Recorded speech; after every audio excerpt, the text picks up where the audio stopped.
ओम। सभी को सादर नमस्ते जी।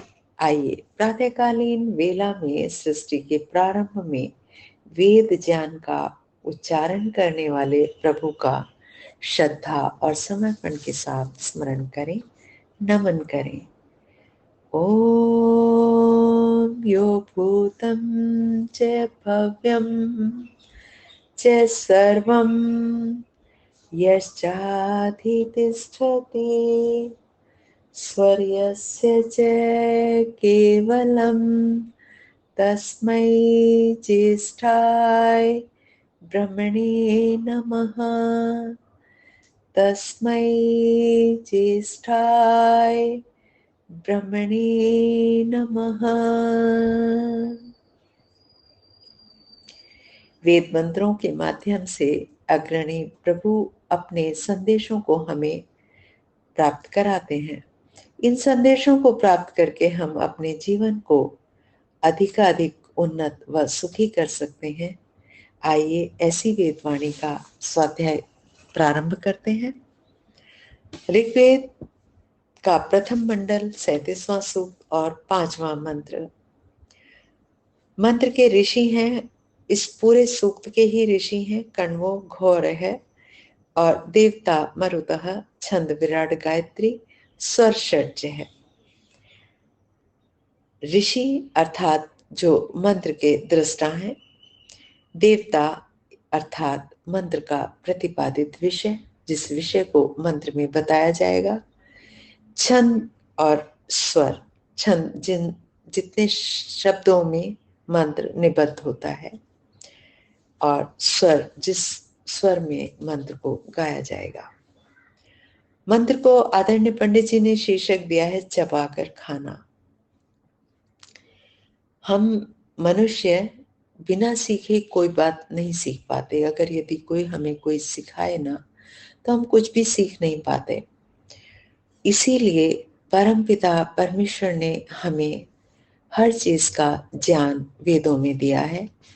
यदि हम उनका स्वाध्याय करें प्रतिदिन श्रद्धा के साथ, तो हमें जीवन की हर उत्तम पद्धति वहां प्राप्त होती है।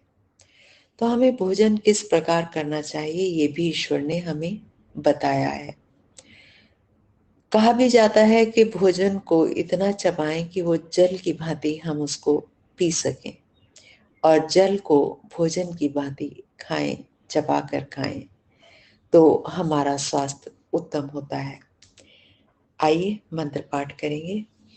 ओम प्रशंसा घोषवधन वघन्यं क्रीडं यच्छर्दो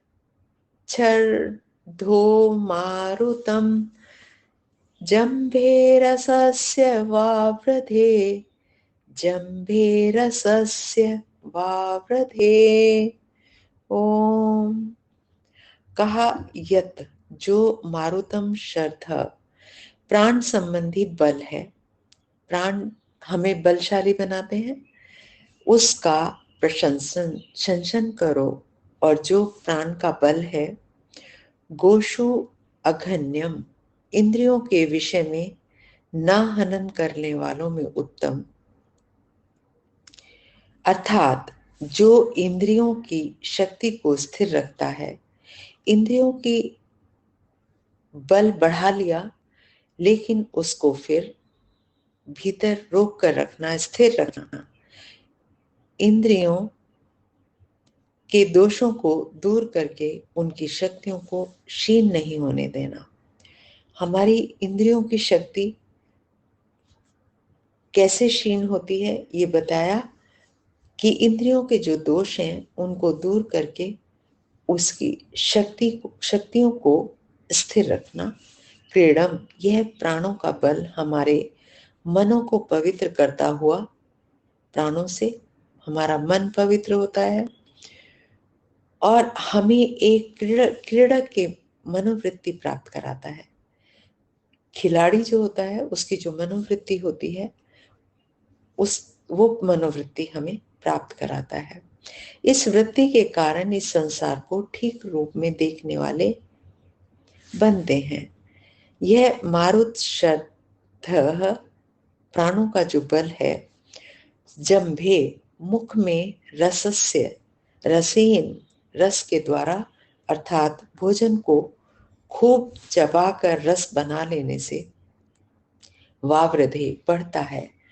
अर्थात कहने का अभिप्राय है, यदि हम भोजन को खूब ही चबा चबा कर खाते हैं और उसे द्रव बनाकर अंदर लेते हैं, भीतर ले जाते हैं, तो यह प्राण वृद्धि का कारण बनता है। इसी से हमारे प्राणों की वृद्धि होती है। यह प्राणों का बल हमारी इंद्रियों को क्षीण नहीं होने देता। हमारे नेत्र, श्रोत्र, इनकी जो शक्तियां हैं वो यथावत बनी रहती हैं और हमारी मनोवृत्ति को एक खिलाड़ी की मनोवृत्ति वाला बनाता है। भावार्थ, प्राणों का बल इंद्रियों की शक्ति का वर्धन करता है, हमारी मनोवृत्ति को खिलाड़ी की मनोवृत्ति से युक्त करता है। प्राणों के बल की वृद्धि के लिए भोजन को खूब चबा चबा कर खाना अत्यंत आवश्यक है। ऐसा हमें परम पिता परमेश्वर ने ऋषियों के माध्यम से संदेश दिया। तो इसका पालन करें, प्राणायाम करें, अपनी शक्ति बढ़ाएं, भोजन को चबा चबा कर खाएं। भोजन को चबा कर खाने से हमारी प्राण शक्ति बढ़ती है और स्थिर रहती है, उसका ह्रास नहीं होता, वो न्यून नहीं होती। आज के मंत्र का यही सुंदर संदेश, यही उपदेश, इसको जीवन में उतारें, इस शरीर को स्वस्थ रखें, क्योंकि हमें दीर्घायु होना है। ओम इति शम। नमस्ते जी, धन्यवाद।